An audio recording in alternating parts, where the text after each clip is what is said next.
Hello, this is Mike Mason of Chaosium, and today I'm with Chris Smith Adair, the author of A Cold Fire Within, a Pulp Cthulhu campaign, which we're going to talk more about in just a moment. Hello, Chris. Hi there, Mike. So why don't you start off by letting us know a little bit about yourself? How did you get into Cthulhu? How did you get into writing and role playing?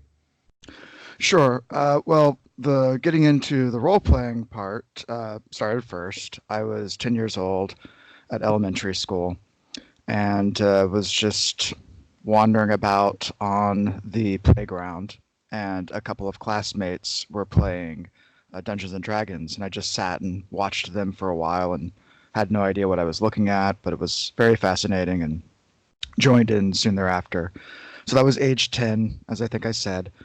And at age 15, I discovered Call of Cthulhu. Had actually first noticed it in advertisements in, I think, kind of the run-up to third edition in Dragon magazine. And they had the great Tom Sullivan art. And I was just getting into horror. I'd not really been into it, except, I loved monsters. But beyond that, until about that age. So it hit at just the right time. And then almost right on the tail end of that, the Del Rey paperbacks started showing up in my school library. And so I was kind of interested in the game. And then I saw the books, checked out the books, became enraptured with that. And then the third edition hardcover from Games Workshop was on the shelf in a bookstore not long after that, and picked it up. And that became one of my main focuses, definitely for games for a long time after that. As far as getting into writing for it, I don't think that I really had much ambition. It just didn't seem like something that I was going to go off and do. And then on the old Strange Aeons mailing list, they had it was when Brian Sammons had an open call for Strange Aeons 2. And something about that, all of a sudden, being asked, even though not specifically, so let me think, well, maybe I do have something. So I thought about it for a couple of days, made a pitch. That pitch was accepted. And that started that way back in 2002. And from there, wrote occasional other things for Call of Cthulhu, and this was during the D20 boom, so was involved with some of that.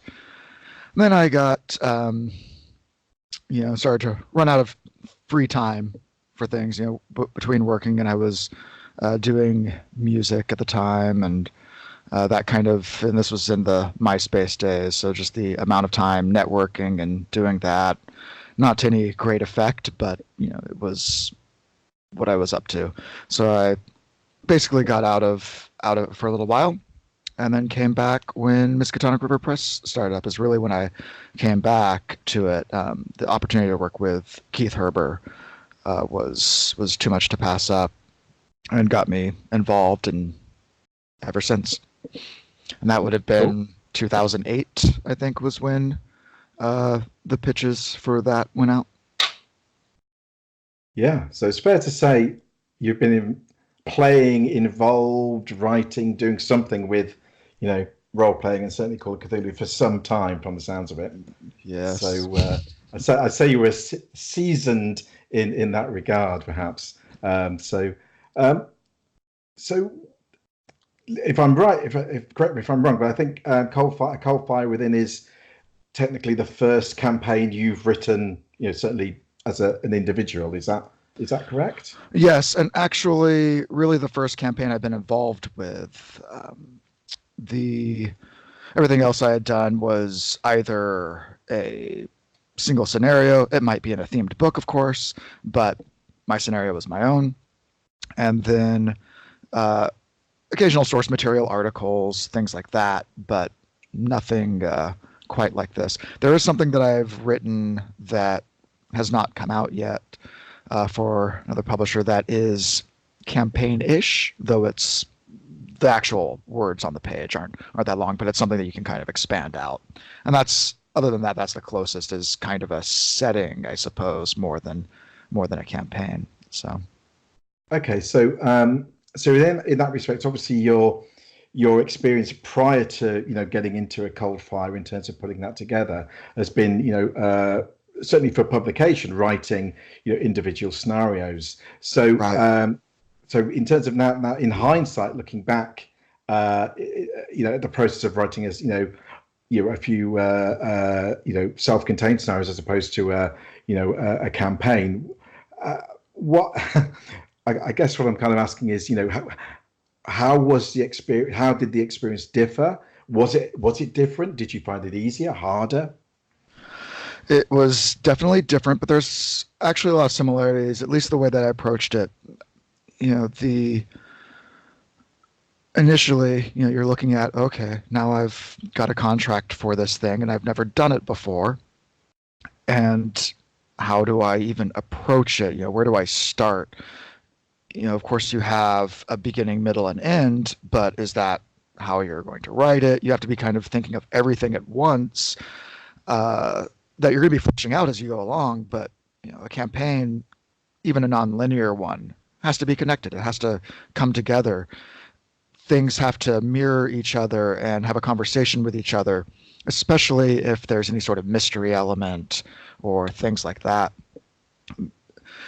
But what I quickly realized was that while this as an individual thing had a much higher word count than I'd previously had, I think maybe 18,000 was my highest word count before that I'd been given.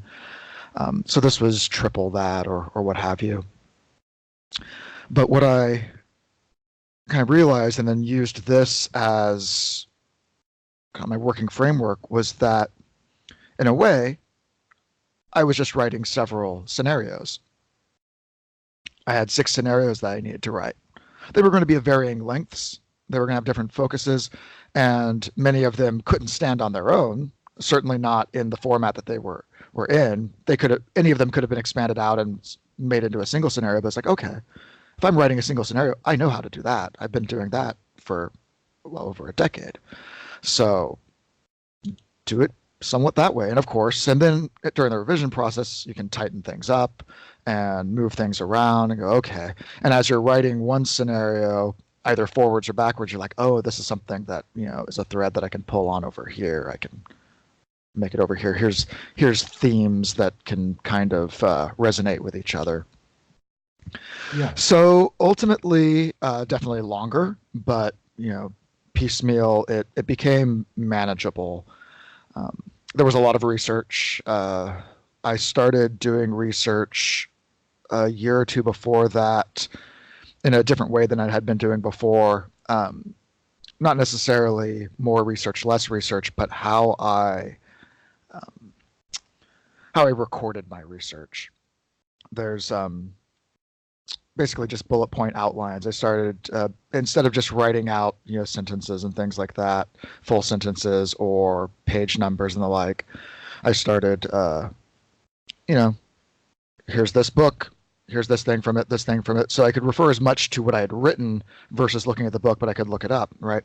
One of the reasons why I point that out is that for a cold fire within, at some point I started looking at what my word count was on my research notes, and it was topping out at about 20,000 words. Yeah. Which is, kind of a ridiculous amount for a book that is not that much longer. And I would say the interesting thing is that, to me, I suppose, is that most of those 20,000 words, it's not like, oh, those 20,000 words just get dumped into your book. They don't. Most of them didn't. And these are sentence fragments as well that equal 20,000 words. So there was a lot of research. I had various different things. You've got, research on theosophy. You've got research on hollow earth theories. You've got research on just mythos materials, research on regions of the world. So I had all that out. And of course, that's a massive amount of work. So that's a little bit different in that just the amount that had to go into that versus what I'd been doing before. At one point I was chatting with Brett Kramer, And I said, I think I've lost my goddamn mind. Because I'm looking at this and going, why have I done all this? These 20,000 words that are not going to go into this word count that I desperately have to fill. But even the things that didn't go in still mattered. All those words that still were a process of thinking about things and going, okay, even if I've written a few thousand words about this and a sentence is going to go into the book, that still gave me what I needed to be able to write that sentence. Sure. In terms of without we'll perhaps speak, in terms of broad themes about the actual plot of the campaign in a moment Sure. or two. But in terms of just sort of following up on your research and the process, did you, when you started the research, did you have the kind of the nutshell of the plot in mind already, or was it a process of, as you research things, the story started to take form at that point, or was it just kind of, you'd done some research and then you kind of looked at it and then the story came? I'm kind of, did the story come before, during, after, in terms of the overarching plot? And certainly they inform each other, but I had a structure in mind before I really started research. When we were talking about over the length of time that we talked about the project, there was, coming back to it, going forward with it, and looking at it and refining the pitch. I think a lot of it came from that because you'd asked, all right, what is this? Not just a brief synopsis as you might for a scenario going into a book, but you know, what do you think the word count is? I think we even looked at word count for individual chapters. Just kind of broke it down. I said, okay, it's going to be these chapters, and I don't think it deviated much from that. During the pitch process, initially the first pitch, which was just a conversation, was relatively nebulous. Like, here's the idea, right? Yeah. So then I wrote the formal pitch, and I haven't looked at in a long time. That was a few years ago, to see like that first pitch versus that last pitch, what the differences were. But there may have even been three pitches really where you'd come back and say, well, here's what we're looking at, here's what we're excited about. Can we do something with this? Can you maybe not do that? What are we doing here? And so ultimately I had to sit there and think, okay, what's going to be the basic structure of this campaign? Is it going to be a big open ocean of clues, a la Mask of Nyarlathotep? Is it going to be a little bit more like Day of the Beast, where you have, a relatively linear path each, which, to be fair, is kind of what ended up happening. As I said, when I started to look at his individual scenarios, that's kind of what helps that, is if you have something where there's a fairly logical progression. There are some detours you can do, and I've got individual scenarios that are fairly open as to what you can do, and you have a lot of options as a keeper, or if you just want to say, what are my players interested in, how do they want to approach this? I tried to do that as much as possible, whereas other chapters might be, here's basically what's happening, and we're just introducing things and getting you going, and then you can expand out. So essentially just kind of plotted out and said, here's these 5 chapters, here's this semi-optional chapter that you really should do, but depending on what happens, it may or may not happen, and it can happen throughout the campaign. Again, I suppose that's a lot like Day of the Beast, which, or its various other names, Fungi from Yuggoth, etc. Keith Herber's campaign, where there's 2 optional chapters, right? Where you can go to another world, or you can have a seance, for instance, at a later point in the campaign, and you can kind of do those at various points, and you get more information. It helps you out. This one, without going into the details too much, this extra chapter isn't so much information based. It's more of, here's a way to accomplish a big part of the goal. You can get through the campaign without doing it, but your success will not be anywhere near as great. And we do everything we can to make you have so many ways you can go into that chapter. And And I suppose that's a way to somewhat segue into what you were asking about the research. The research definitely has a huge role in it. And as you start thinking about things, for instance, that how do you get to that chapter? How do you get to this optional chapter? As I was going through, it's like, oh, here's a way you can do that. Here's another way you can do it. So within each chapter, you're just continuously adding on ideas. During research, you find things that connect in ways you weren't expecting.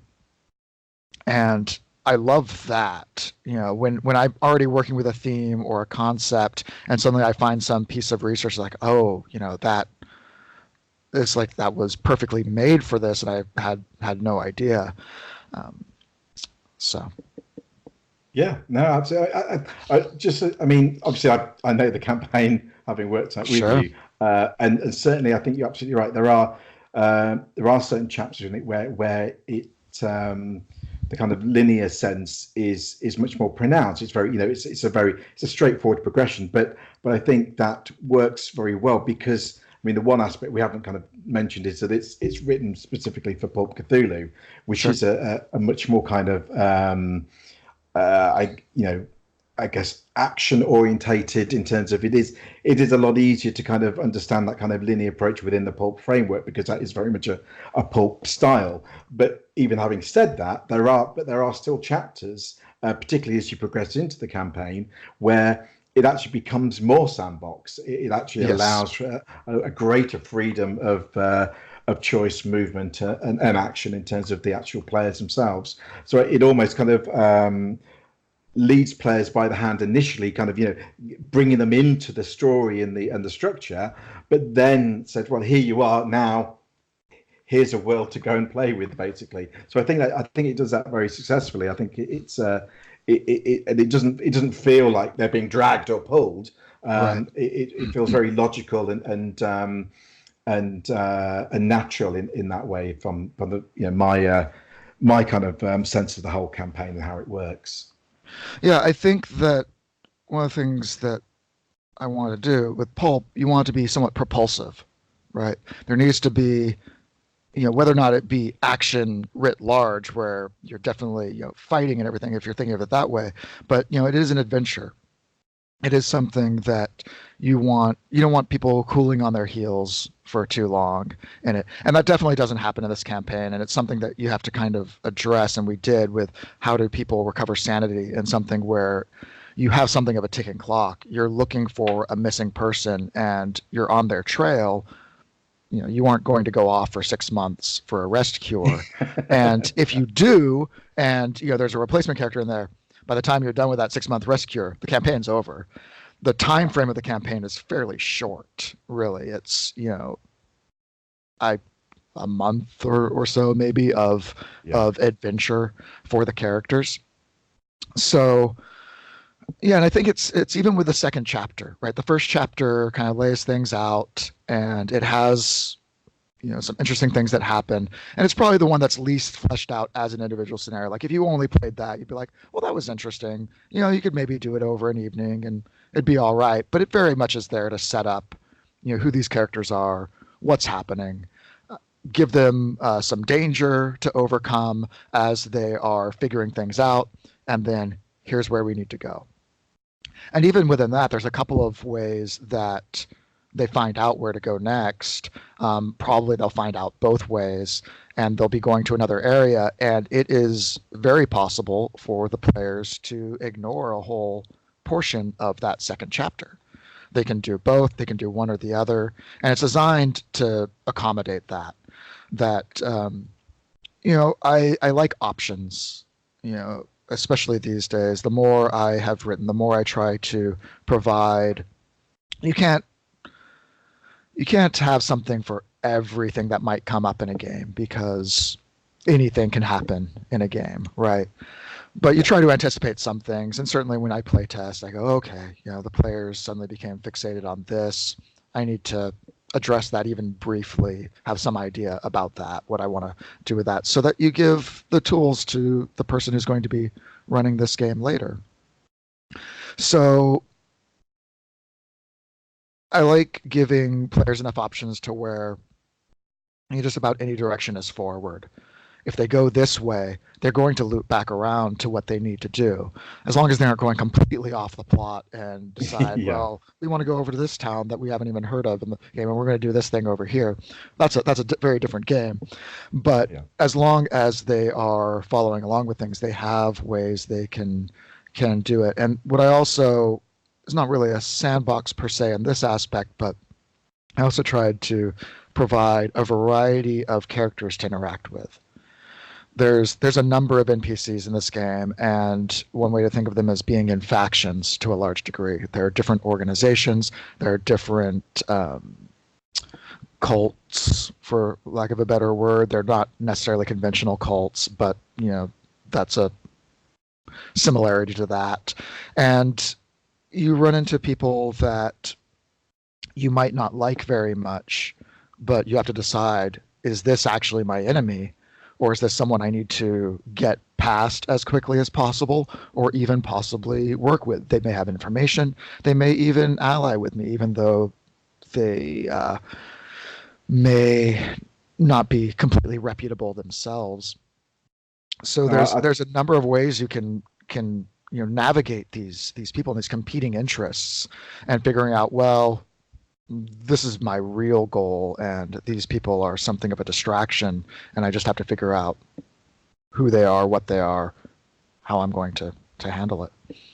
no, I was going to say, I think what I particularly enjoyed about the kind of the non-player characters in there is that I think you're absolutely right. Yeah, there clearly are some factions, and clearly there are some distinct kind of standout individuals that you may meet during the campaign. But what I particularly liked is that they're not two-dimensional. There are lots of shades of grey within a lot of the characters, whilst they may on the surface seemingly be a bad character in the sense of that's a bad guy or girl or whatever. But um, as you say, the actions within the campaign, you may find yourself having to work with people that in another scenario you may just ultimately point them out as the bad people or Right. whatever. But even then, you may or may not. You may decide that no, they're bad. We shouldn't have anything to do with them. But again, the onus is on the players to determine that. But what I liked was that there was flexibility and room within the characters for them to be more than just one thing to everyone. So Right. And during playtesting, I had 3 playtest groups for this, and which really let me see different aspects. There were, again, groups that did things very differently on their own, and then I pushed them in directions because I wanted to see. Well, I had one group. There's kind of the largest chapter where, okay, this group is particularly suited for this approach to it, so I'm going to push them to this way. This group's particularly suited for this other one, and this group I'm just going to throw in there and see where they go. yeah, But during the campaigns, there was some difference in the way I played some of these characters, depending on what it was. I was able to try out different things, and I think that's still there. That there's enough about these characters, but you can even how these NPCs in a particular group might interact, and how they kind of developed in my own mind as they interacted with the PCs. So hopefully there's still that aspect. And it's good to hear that you feel that there's those shades of gray, because I did approach the NPCs differently for Pulp than I would have for standard Call of Cthulhu. In standard Call of Cthulhu, I try as much as possible, and it depends on the scenario. But for the most part, I really try to make my villains, quote unquote, when they're human beings, right? Ideally, you can kind of see where this happened for them.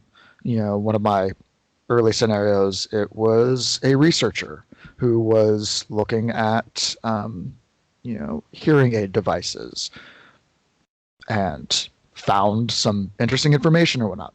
But that person wasn't a villain. Neither was necessarily the catalyst for the scenario, who was a hardcore animal rights activist.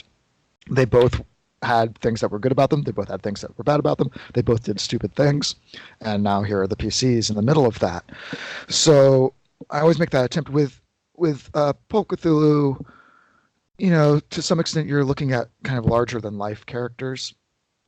So I see a lot of the characters in there as being definitely more, this is a villain. this is someone that, if you want to play it that way, can be chewing the scenery and, step right out of a pulp or a spy thriller or what have you. The main villain in the campaign really doesn't, we don't see him in some of the same ways as we see others, and he's really kind of from someplace else, even though he's largely human. But he doesn't really have much in the way of redeemable qualities, and No, no. you're never going to sit down and have a conversation with him, so it doesn't matter. But the characters that you do, you have to kind of figure out, well, this person's involved with some deep dark stuff, but maybe they're not so bad. I don't know. Or maybe they're not quite as bad as Right. that person or whatever. Yeah, yeah, Mhm. no, absolutely. Yeah, absolutely. So I'm thinking that what we haven't actually done is sort of given a quick kind of brief kind of overview of what is the campaign about, for anyone who's kind of watching and listening that hasn't picked up the book yet and isn't sure what it is and if it's for them. Quite clearly you are the best person to kind of give a short kind of elevator pitch for what is, somebody says, what is a cold fire within, what is it about? So, Cold Fire Within. Let me see if I can make it may not be the most coherent of elevator pitches, but I'm going to go ahead and talk about the basic idea. I know I've had one in the past, but it escapes me now. But A Cold Fire Within is a campaign where you get to go to places that you normally don't as a player of Call of Cthulhu. In Pulp Cthulhu, it gives us license because the characters are hardier and you are thinking of things in perhaps more epic terms, even if the characters still, are vulnerable. So where can we go that we just don't usually get to go in Call of Cthulhu? Can we go deep into the bowels of the earth, to where there are lost civilizations, and get to explore that? In a regular Call of Cthulhu campaign, you might get hints of that. You might get to dip your toe into that area. But if you went in there for any length of time, it would potentially deform the campaign, if not just outright kill the player characters right away. But here we have the opportunity to go there. We can go to different times. We can go to different dimensions and really, go right into that. The campaign is kind of built around these set pieces. Like, each chapter has, whether it may be more mundane or not, has, this is, kind of the environment that we get to explore with it. The basic synopsis, it's a missing persons case, as mentioned. You're approached by someone who, a friend, an acquaintance, who her husband is gone. The police aren't doing a whole lot with it at this point because they're fairly sure he's just run off. He's, gone down to Atlantic City or something and is having the time of his life away from his domestic concerns. So in desperation, she's done what she can. Now she needs your help. And so from there, you quickly find out that things seem to be very strange indeed. Following that trail of this missing person, you're fairly certain pretty early on that missing person is gone from the area, has been taken in some fashion, and you have to go and rescue them. And part of the that optional chapter is to truly rescue this person and other people that you find out have been wrapped up in it. You have to go someplace else entirely. You have to use magic or weird science or a gate, which of course is another form of magic, but again, there's numerous options to get there, to really be able to rescue not only the body of this person, but their mind, their very psyche or soul, if you will. So that leads it off, and that's the through line throughout. You aren't going to rescue that person. If you do, till the very, very end. And it's like going, okay, we followed the trail to this spot. Now we know where they went next, and we've got to go there, and we're going to go deep into a cave and find out what's on the other side of that. Absolutely. And of course, there's a few obstacles and challenges in the way, as would only be fair. So yeah, no, absolutely. That was very good. Yeah, I think yeah, that was a very fair and uh,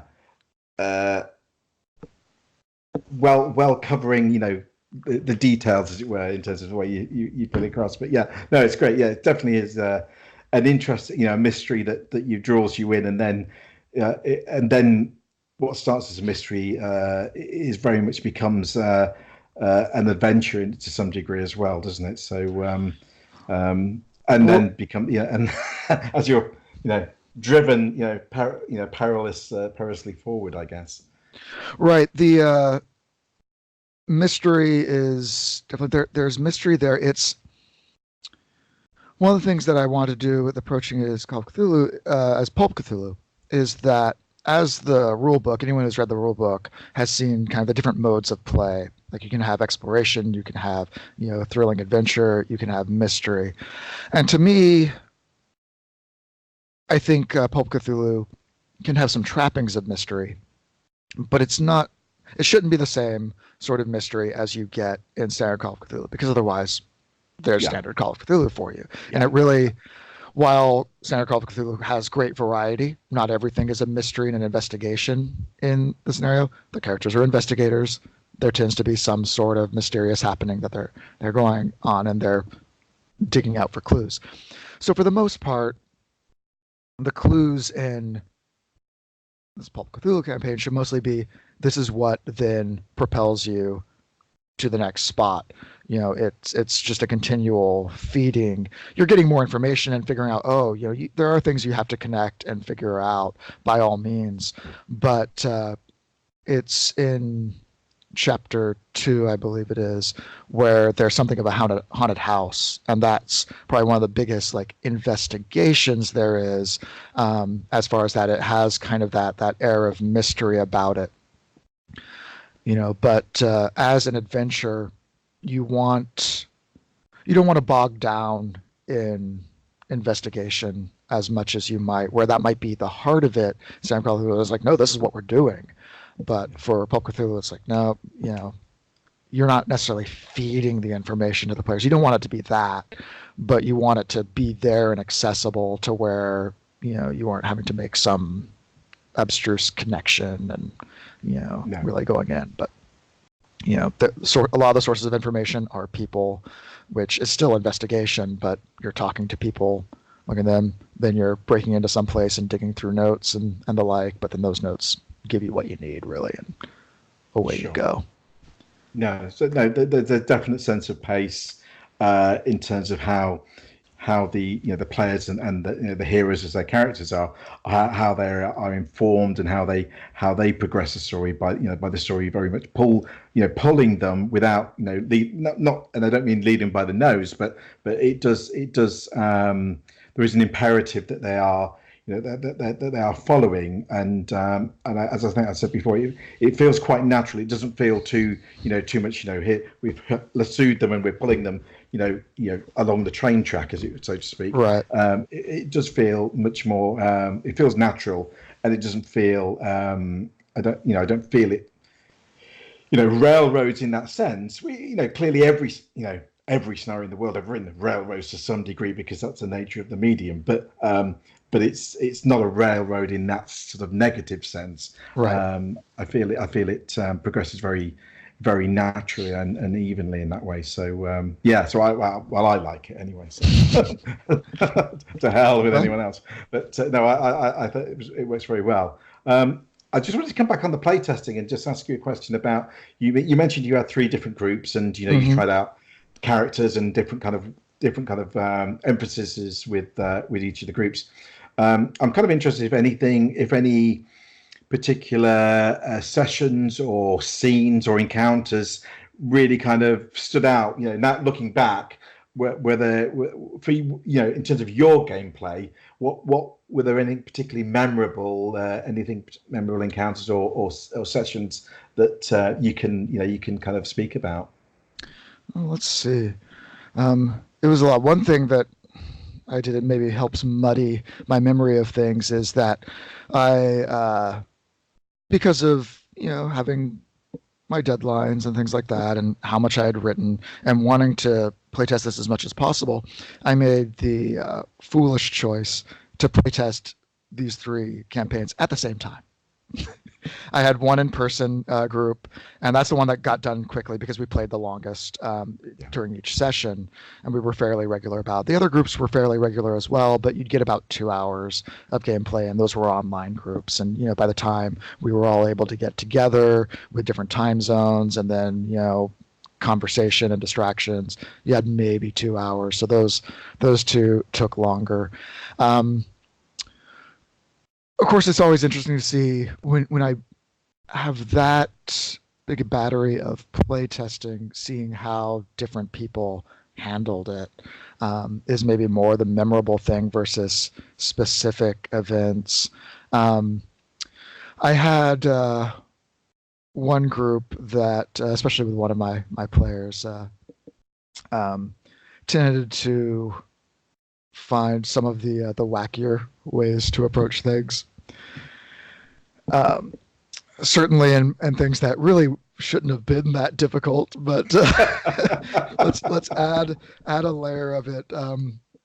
There's in the first chapter, you're looking at you've got some NPCs to look into as you're trying to figure out, okay, we know this person's missing, but we don't know why exactly. We have some suspects and some more suspects turning up. Let's look into them. And one of them is out of town as well. And the players, and this was the only group I think that really did this, even went over here. Another example of, I had this happen constantly where players were just, pulling on different threads, and it was great. So they were the ones who went out to this other, town, out to Long Island, to look into this person. And they come to the person's house, and there are, not too many spoilers. It's not incredibly difficult to find out a little bit about what's going on there and gain access. Well, they came up with the elaborate plan, and then it became of trying to distract the suspect's wife, who was there and was in the process of moving out because she was tired of all this nonsense that she didn't really understand, but she knew it was nonsense, and she was leaving. So she's fed up and perfectly happy to dish dirt on her husband, and even let you poke around a little bit, especially if you paying for it or whatever. They didn't have any time for that. They didn't want to make sure that she knew. So there's disguises involved, and there's I'm going to a woman in PC, one of the heroes. Another woman was like consoling her and took her out for lunch while the other character breaks in, but then he started to lose sanity, and he was really playing that up. And so he's outside the window of the diner, like with a box of stuff that he's stolen from the house, and pointing to it and going to get the attention of the other heroes, like, I've got the stuff that I took out of the back of her car, which is just clothes. It's just her belongings. There's maybe a jewelry box in there, and then they leave, so they don't get any of the actual clues. And all they really had to do was be somewhat upfront. But, a lot of times players are hesitant to be that. You don't know who to trust. You don't know how much information to give. And sometimes, if you do, but that particular player, he's very good. I've played with him in other games where he very much tries to come up with cover stories for any interaction with an NPC. He's got, he's dressed up before as meter repairman, and he's up on the telephone pole as a phone repair person up on a telephone pole. That group also, when they did break into a place, there was just a bad they messed up locksmithing, the lock picking. So then they shatter a window. I think there was bad push roll or pummel or something. So then there was, glass wounds from all that. And then they somehow ended up doing something to where the police ended up coming. I think they did such a bad job of breaking in that someone saw them. So they're going in the house. They got the clues they needed. So they come out and here come the cops. So they relied on the fact that it was dark and that the cops were, still trying to assess the situation as they were coming. So they came out the back. They hear the sirens. They try to escape, but they messed that up somehow. Don't even remember how. And so they're coming around the corner and they're like, oh no, the cops are actually here. And the cops come out and is like, what's going on? They aren't even sure these are the criminals yet. And Max Mahafa pulls out a shotgun and fires it in the air to scare off the police before they can get a good look at him. They run off. He burns his vehicle out in a junkyard or something and shaves his head to help disguise himself, and they get out of town as quickly as they can after that. So stuff like that. Fantastic. Yeah. Well, I mean, sometimes I do wonder why we write these scenarios, because we just let the players, you're in the room, what do you do? And it will it will go crazy.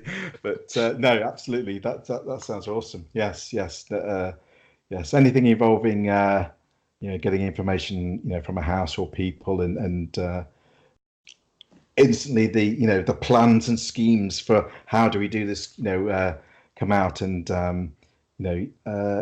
you can always guarantee something will go wrong. So that's and therein some memorable role-playing sessions are made, I think. So absolutely, yeah. Yeah, some of the other memorable stuff is a lot of how do people deal with these NPCs. I think that was a lot of it, where that first part was definitely an example of that. But as you go into the campaign and you're meeting these other people, once you get underground, for instance, and you've got this, and it's like,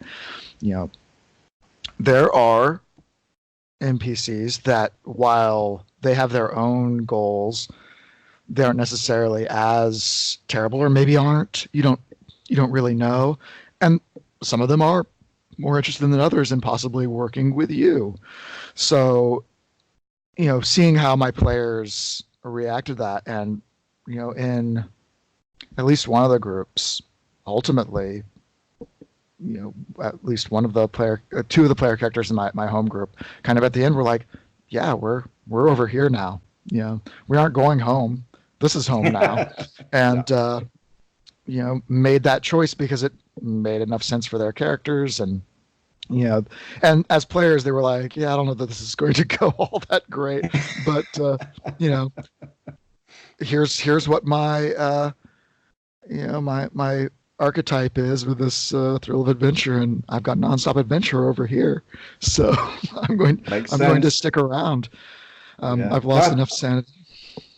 No, I think that's a fair point. I mean, and of course there is a, if you've got a group that where some or all the characters kind of go that way, and want to kind of continue the adventure, there's plenty. I mean, I think there's plenty of scope. I think you've written a very rich kind of rich set of building blocks that that if a keeper wants to kind of start to develop their own kind of scenarios or adventures or continuations within the settings that some of the player characters may end up in, I think you give people a good building blocks to work from in that way. So if I think there's certainly potential for that. So that I could see that happening. Yeah. Another thing that should certainly be mentioned, and kind of belongs in that elevator pitch, is that there's psychic powers are definitely an intrinsic element of this campaign. Whether or not you as a play group have the heroes be able to take psychic talents, certainly that's part of the NPCs and the milieu and all of that. So you're dealing with psychic phenomena regardless of what the heroes can do. If the heroes do have access to those talents, then that provides an a different thing. And I think it's a great campaign then for folks who are already looking at, well, I like the psychic power option.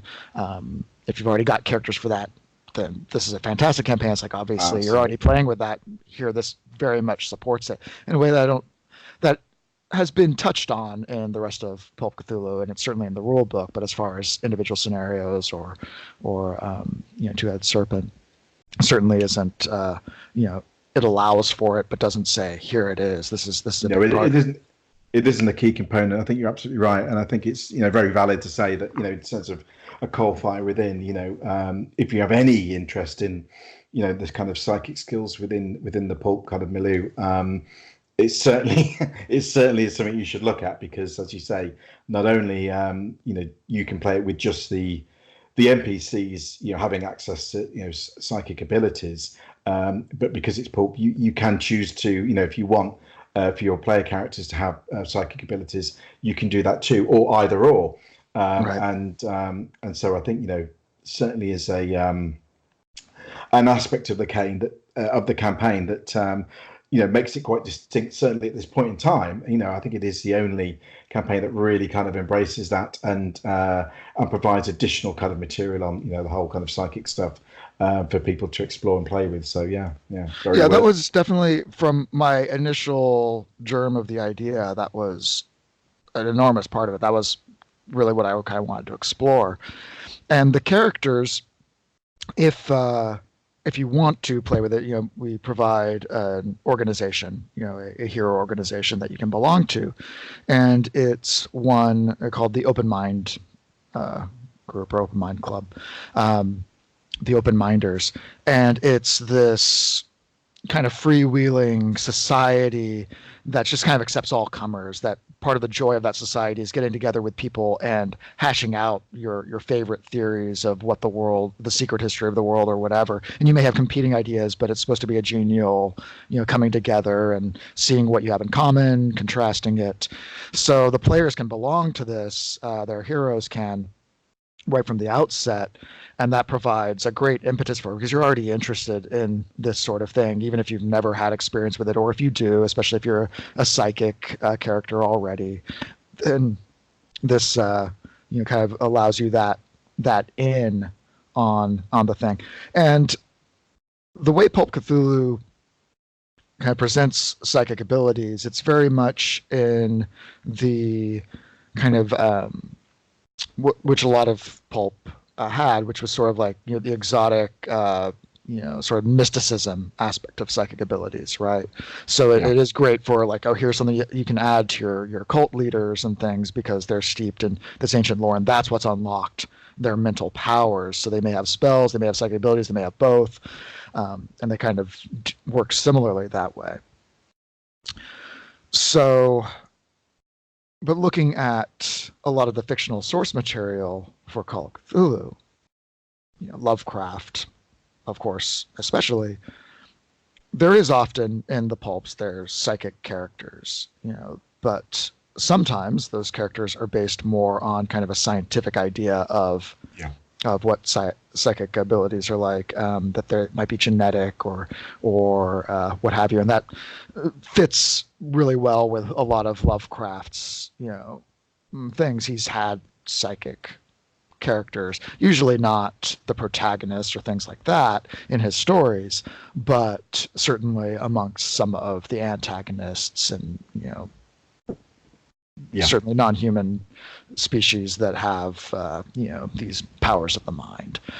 So that's what I kind of wanted to play with. And there's ability to kind of be involved with parapsychology and things like that. There's a parapsychological institute that's studying psychic phenomena. That's the where the haunted house aspect comes in, because people are disappearing from there as well. And and that's another example of where some of my groups were very involved with that, and others were sort of like, well, this is interesting, but we've got this other thing going on over here, so we're going to keep following that trail. It's perfectly fine.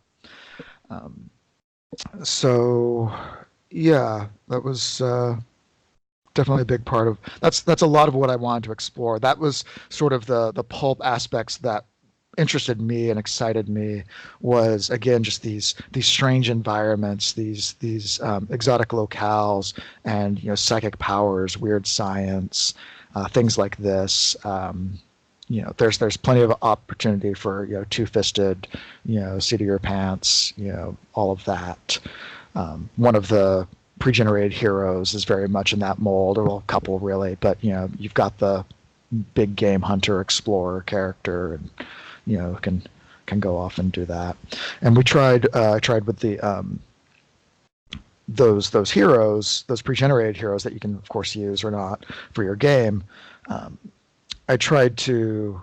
There's a couple of them that this character can be psychic. There's a couple of them I think that are, and then or this character can have weird science. But if you don't use those rules, here's the quick modification to this character so they're playable regardless. And those heroes are kind of an amalgam of my three groups. An individual PC hero might be pretty much just based on an individual, but a lot of them are, well, I took a little bit from this character, a little bit from that character, and deformed them, and then kind of expand them so they're not really recognizable to those players anymore. I've turned them around in a lot of ways. Sure. But a lot of those things I was like, okay, yeah, this fits a lot of good archetypes for this campaign. How do I spread them out and try to make some interesting characters that have some variety to them that'll be useful for replacements or for to begin. Yeah, absolutely. I think it's a good tip if you are playtesting a scenario. The players, and maybe the players are creating their own characters for the playtest. Drawing on those characters when you come to develop pre-gen characters to put with your scenario at the end. They often, as you say, can form a real, good basis of inspiration in terms of what those pre-generated characters could be. Because here you have a set that have done the campaign, they've done the adventure scenario, they may be, very similar to the ones that played in the playtest, or they may just be inspired by. But certainly, rather than working from a completely blank sheet, you have that experience to draw upon. It's a good thing to remember sometimes when you've written the scenario and then you think, I need to make some pre-gens up, and you kind of forget the playtest and you just kind of go back to the drawing board and design them from scratch, which can be a bit of a chore sometimes. So sure, absolutely.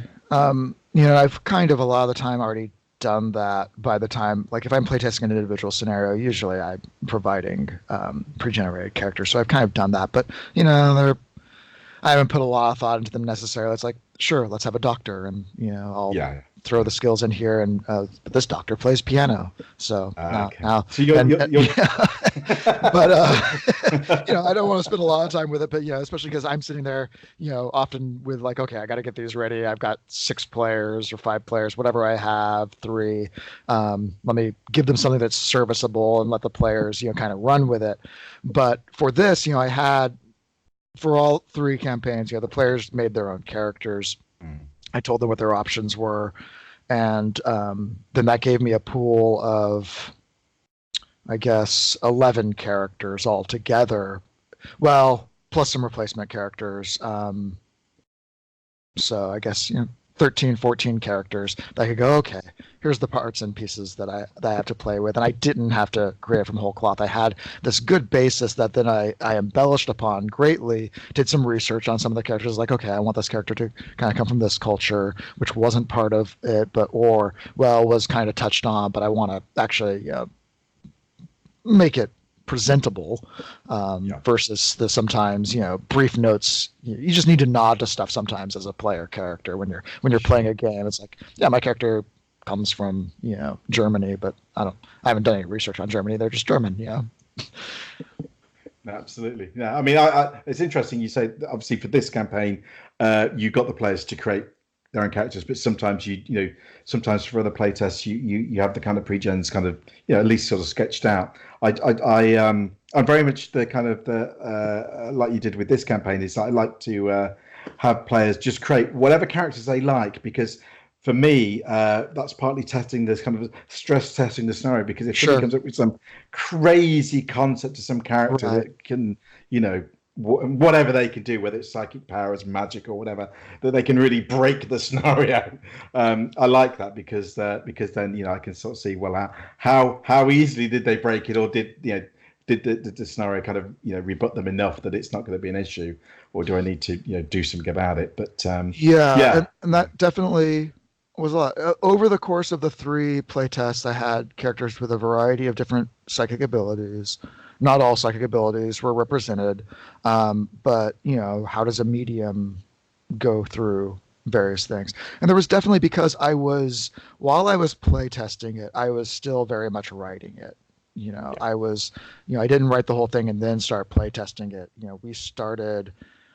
I don't know how much I had written by the time I actually started, but it's like, okay, I've got a couple sessions here, and I need to, you know, have my basic outline, and definitely having particular character types in it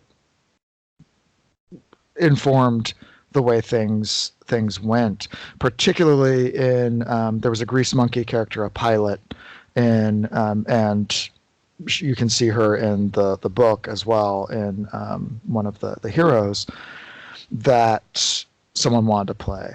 And I explained pretty quickly, it's like, you're not really going to have a lot of opportunity to fly in this. You know, it's just, I mean, you can fly up up the state or whatever, but beyond that, you know, it's not going to necessarily be an exciting thing. So just to be aware. And also, I had to really think about, how does weird science work in a campaign that happens so quickly? Because weird science, when you look at the rules, there's very much a time element to it. You have to have resources, you have to have time. They need to make these rolls, and you might waste that time if those rolls don't go well and you don't end up pushing or the like. And so, because of having certain types of characters, definitely by the time we got into the longer part of the campaign, I had some ideas of, oh, here's what they can do, and I would hopefully have thought of that without them playing those characters, but it definitely made it, you know, at the forepart of my mind as I was going through it. Thanks for talking about A Cold Fire Within, Christopher. Yes. Before we leave you, what have you written or you're writing, and what can people, you know, look forward to coming from yourself in you know, in the near future? Sure, I have a few things. I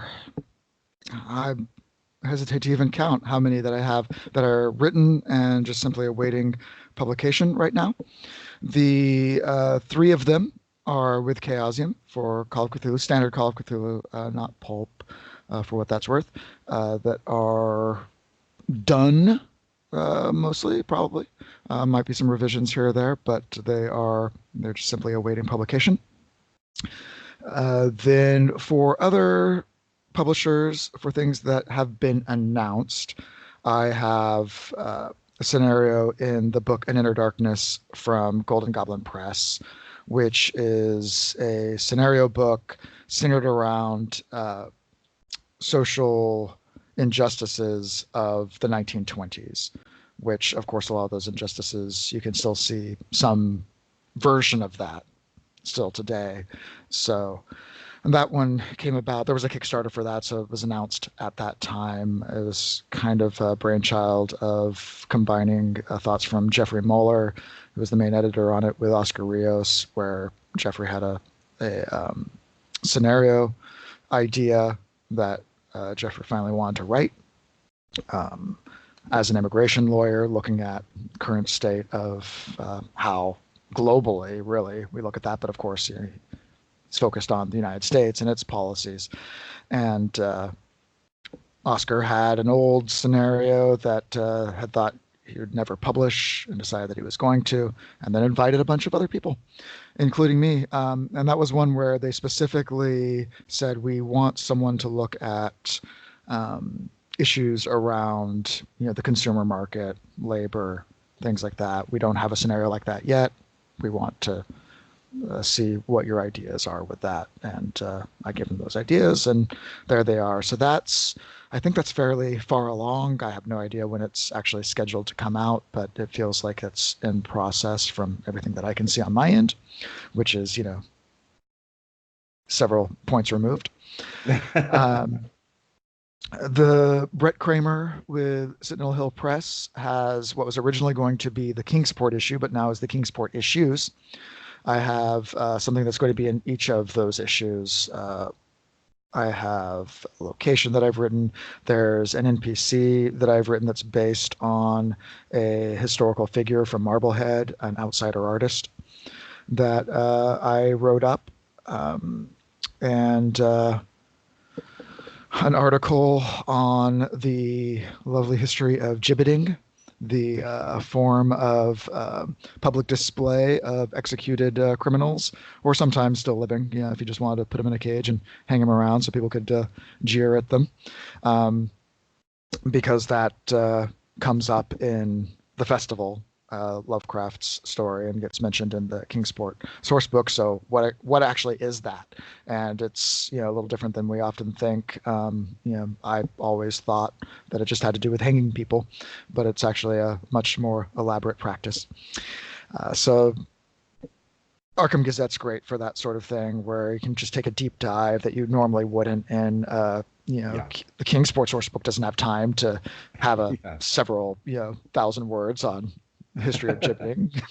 That's not what it's there for. But Arkham Gazette can do that. And then I have what I was alluding to earlier with the thing that's not really a campaign, but kind of a setting. But it's an article / scenario for Kingsport that my goal was that you could, as a keeper, use it in several different ways. Do you want to have just a one-shot scenario? Do you want to have something percolating in the background and this menace, this threat to the characters that happen throughout an entire campaign, sort of a campaign framework? I'm really excited to see that one come out. Then there's a couple other things that I don't think have been announced yet. I'm working with Stygian Fox on a scenario that I've mentioned elsewhere that is going to be released as a standalone. That is a fundraiser. It's basically a charity scenario that is the money is going to go to an organization or organizations. We're still figuring out what, because especially considering the nature of what we're doing, not all organizations necessarily want to be involved with horror scenarios, especially when what they're doing is trying to help people. But it specifically organizations that work with the transgender community and violence in that community, either from within or without, which certainly is an enormous problem in that community. I think that's it for announced things, but that one I haven't written yet, but I'm writing. I've done the bulk of the research. I need to do some more. And and then I have my own game design idea that has nothing to do with the Cthulhu mythos that I am desperately wanting to get back to, but continuously have other things get in the way of. You tried to get out, and the mythos pulls you back in. Largely the mythos, yeah. And there's something else that I'm talking about with a publisher right now that if we end up doing it, is definitely going to push that other idea, unfortunately, probably a little further down the line again, because this one would be a pretty big project, but it's an exciting idea, which I can't really talk about at all, other than to say that I have an exciting idea that we may or may not be able to pull off. So. No, certainly. Well, it sounds like pretty busy is the answer to my question, is that you've got quite a lot of things, in the pipeline. And certainly, as you said, you've got 3 different scenarios sat with Chaosium for different kind of projects and books that we're putting together, which hopefully we'll start to see coming out in 2020 onwards. But while you're waiting for those, it sounds like you've got a heap of other stuff on. You've got plenty to do. Keeping busy. I was gonna. I self-censored myself by thinking I was going to ask you the question. I mean, it's a answer it if you will, but I was going to say, so you've written one campaign. Do you think you have another in you? Do you think there's another campaign in you down the Maybe. road, or? This other project, the one that's the exciting idea, would not really be a campaign, but it's close to that. I guess I'd just say that it'd be a source book with scenarios Yeah. sort of thing. We're really looking Okay. at things. Yeah. So not well, depending on how we did the scenarios, really. Sure. I mean, they could tie together as, 4 or 5 scenarios that, or are they just all within this area and concept, which you'd probably then play as a campaign, loose as it Yeah. is, even if it Yeah. doesn't, So you yeah, know, the near same enough. way Yeah. that you might pick up Arkham Unveiled and go, well, I've got scenarios in here, and then I've got these other books. Here's my campaign, Absolutely. but more episodically. Do I have another campaign in me? Very possibly. I don't know what that campaign would be yet. Um, I've been thinking over a couple of ideas that are way beyond, way, uh, they're way back there they aren't anywhere near, you know, haven't been formed yet. Let's put it that way. No, Um, sure. a Sure. couple of ideas out there. Um, but yeah, I think I don't think that I want to jump into writing another campaign right away, especially not one that I would do just by myself. Um, just because there's other things to do, and having 2 campaigns back to back. Of course, if the idea is right, then why not? If you're like, oh my gosh, this is what I need to do. So No, well, the door is always open, isn't it, in that way? So no, that's good to hear. That's good to hear. And it sounds like some, exciting projects which we will all know that hear hopefully more about, fingers crossed, in the future. So that sounds great. And without further ado, thanks again, Christopher. Thanks for sharing the time of course, thank and you. answering the questions. So it's been great. It's good chatting with you, Mike. Thanks, and hope to see you again soon. Take All care. right. Bye bye.